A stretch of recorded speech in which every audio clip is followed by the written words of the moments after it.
Hay algunas cosas en esta celebración de hoy que son muy importantes y que es bueno que comprendamos hoy, ya que la ascensión del Señor es una fiesta que de alguna manera nos indica que algo ha cambiado, que ha comenzado un tiempo nuevo y que necesitamos comprenderlo en profundidad. Pero vamos a entrar en los detalles primero.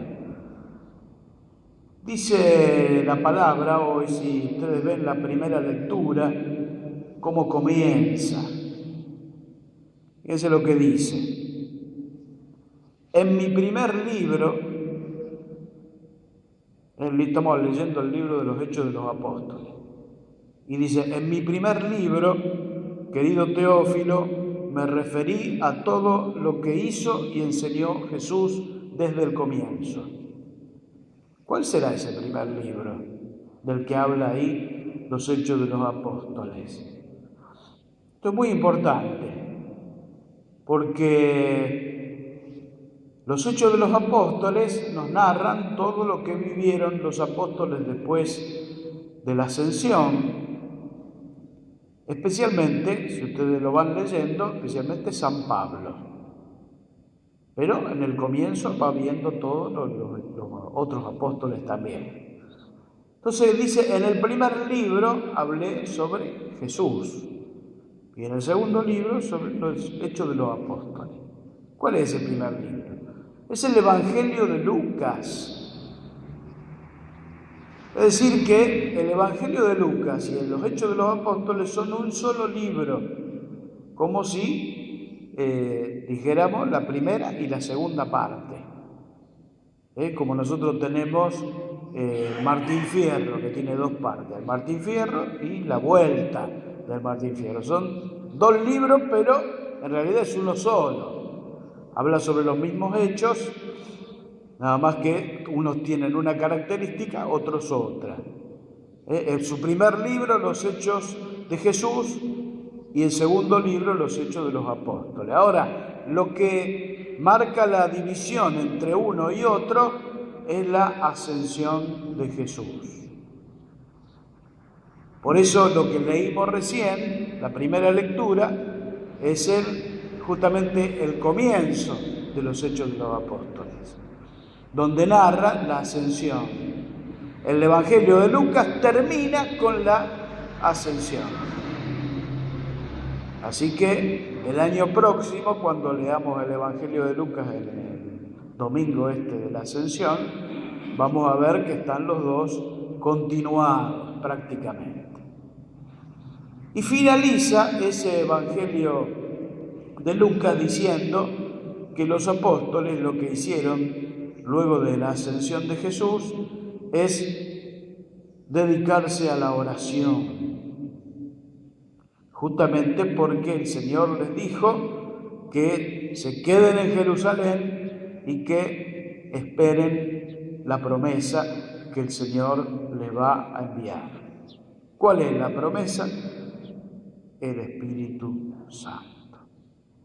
Es decir, que hay 10 días entre la Ascensión y Pentecostés, que son los días que nosotros estamos viviendo ahora, en que la Iglesia naciente, esa iglesia de los apóstoles y de los discípulos, se tiene que dedicar especialmente a la oración, a pedir el Espíritu Santo. Porque la iglesia sin el Espíritu Santo es un grupo de gente, nada más. La iglesia con el Espíritu Santo es indestructible, porque es la fuerza de Dios. No son ya simplemente un grupo de personas, es mucho más que eso. Por eso, al finalizar el Evangelio dice así: ellos fueron a predicar por todas partes y el Señor los asistía y confirmaba su palabra con los milagros que la acompañaban. Es decir, no solamente decían la enseñanza, sino también los signos que el mismo Jesús hizo, también acompañaban a los apóstoles. Es decir, el Espíritu Santo iba con ellos. Por eso la fuerza de la palabra. Ahora, nosotros estamos en el tiempo en el cual ya no vemos a Jesús. Ella no está físicamente presente en medio nuestro. Sin embargo, si escuchamos bien el Evangelio de hoy, el Señor nos decía: vayan y anuncien esta buena noticia a toda la creación, a todas las naciones. Y uno se queda desconcertado con esta orden porque dice: ¿y yo cómo voy a hacer esto? ¿Cómo voy a ir a anunciar? Yo no sé ni hablar, no sé expresarme, tengo vergüenza, o no sé nada. ¿Cómo? Bueno, la única manera que existe de ser y de cumplir esto que Jesús nos ha dicho es con el Espíritu Santo. Por eso los apóstoles, de ser personas muy rudas, personas que se dedicaban en su mayoría a la pesca, pero si no a otras actividades así también rudas de hombres, van a salir a anunciar al mundo la buena noticia, ya sin miedo, sin vergüenza, con toda la intrepidez que da el Espíritu Santo. Por eso estamos en un momento clave. Jesús ya no está más con nosotros físicamente, pero nos pide que salgamos a anunciar el Evangelio. ¿Cómo hacer? Entonces este es el tiempo de pedir a Dios con toda nuestra fuerza que nos dé su Espíritu Santo, de pedirlo con sed, como dice el Salmo. Dice: mi alma tiene sed de Dios. Otro salmo dice: como la sierva sedienta va en busca del agua, así te busca mi alma. Así tenemos que buscar a Dios. No sé si alguna vez ustedes tuvieron sed, pero sed, en serio, de no tener agua. Tremendo eso. Bueno, así con esa sed hay que pedir el Espíritu Santo. Hay un relato muy lindo en este sentido que cuenta un escritor, dice que iba en tren por esos lugares así semidesérticos, y el tren paraba en un pueblito donde la gente de ese lugar salía cuando llegaba el tren con todas las cosas que hacían en la casa, distintos productos que llevaban para que los que iban en el tren, los viajeros, pudieran comprar algunas cosas. Y una de las cosas que le llevaban era agua, pero le vendían el agua, porque no había agua, el agua era un producto escaso y hacía mucho calor y el lugar era semidesértico. Entonces había un chiquito que vendía agua. Entonces uno de los pasajeros lo llama y le dice al chiquito: el agua, $1. Y entonces el que iba en el tren le dice: te doy 50 centavos. ¿Y qué hizo el chiquito? Se dio vuelta y siguió vendiéndole a otro.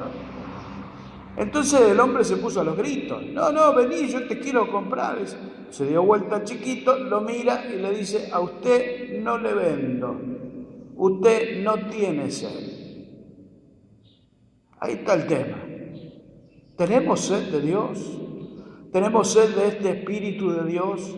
Así, con mucha fuerza, así tenemos que pedir en esta semana que el Señor derrame sobre nosotros y sobre la Iglesia este Espíritu Santo.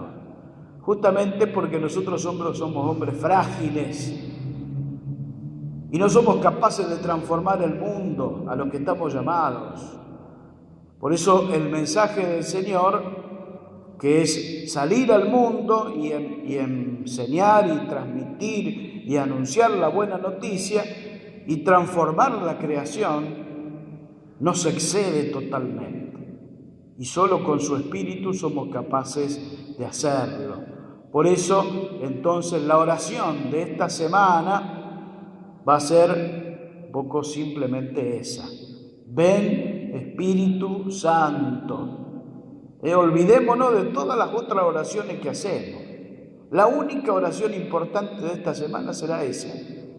Por eso vamos a tener que repetirlo todo el día, así como repetimos las Ave María, el Padre Nuestro, el Gloria, cuando rezamos el rosario. Bueno, tenemos que hacer 1.000 millones de veces. Ven, Espíritu Santo, con sed.